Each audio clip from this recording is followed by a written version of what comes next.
welcome. Having registered strenuous objection to the universally discredited practice of dumping poisonous, toxic industrial waste into public water under false pretences, I received this pathetic cop-out response from the West Australian Minister for Water. This elected people's representative is entirely responsible for maintaining the integrity and the untarnished quality of public water, wherein my complaint is directed at her appalling lack of ministerial oversight by consenting to it being unlawfully poisoned.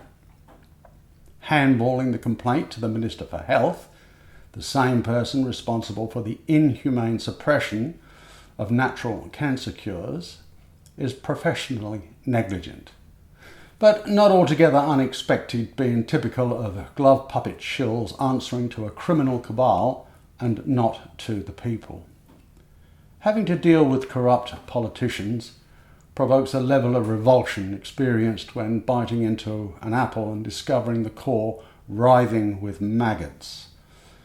We're confronted by an irrecoverably failed political system in terminal decay, wherein their population-based medical intervention of water fluoridation unfolds in unlawful defiance of the community's emphatic refusal to accept this or any other state-enforced medical intervention.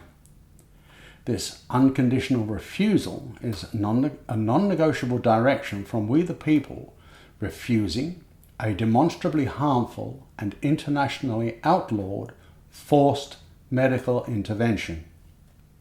Unfortunately, no amount of incontrovertible science upheld by qualified world opinion will make a difference to the murderous intent of the mafia corporation masquerading as government. This inalienable right of refusal is protected by international law, which these unconscionable criminals also ignore.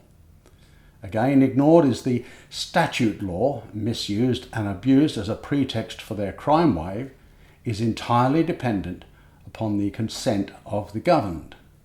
Without this essential consent, statute legislation is unconditionally denied the force of law. Public consent is explicitly refused. They consistently ignore urgent warnings of eminently qualified, peer-reviewed science providing documented proof of harm. The massive body of incontestable evidence condemning water fluoridation is solidly upheld by 95% of the rest of the world emphatically rejecting it. Accordingly, all Australian government departments and associated utilities are ordered by the people to immediately cease and desist the crime of water fluoridation. This monstrous crime is proven to inflict mass incidents of cancer and is quoted by Dr. Dean Burke of the National Cancer Institute as being public murder on a grand scale. Failure to acknowledge this evidence equates to gross misconduct of public office, breach of trust, and criminal negligence. Clearly, elected representatives know of these escalating crimes, but they persist and will continue to get away with it all the while a willfully ignorant population permits the ever-increasingly lethal abuse.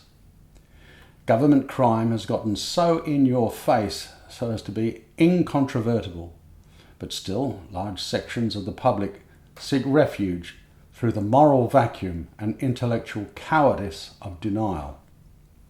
The latest assault is the introduction of untested 28 gigahertz radiation blasting from millions of new hidden antennas and beefed up smart meters being packaged and sold as 5G.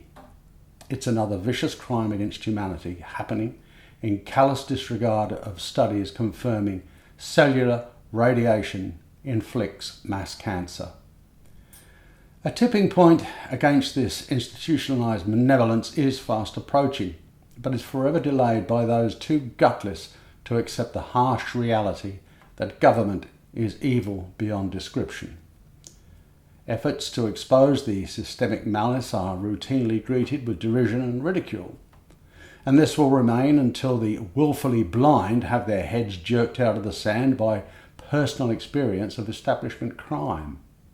This can take the form of an unlawful bank foreclosure resulting in the property theft of repossession, having their groundwater, land and air poisoned by ecocidal fracking, having an infant maimed or killed by toxic vaccinations, suffering the debilitating health impacts of lethal smart meters. The horrific litany of government-inflicted evil is endless and ever-growing. Beneath the grinding heel of corporatism, human rights are extinguished along with free speech and all aspects of sovereignty. We've seen it happen all too often in the past, and it's happening again right now. We have a Human Rights Commission that exists in name only, a cosmetic shopfront exclusively geared to obfuscate human rights abuse behind a transparent facade of noble intent. As exampled by the aforementioned ministerial letter, we have no political representation whatsoever, while the rule of law is manipulated into licensed plunder and worse.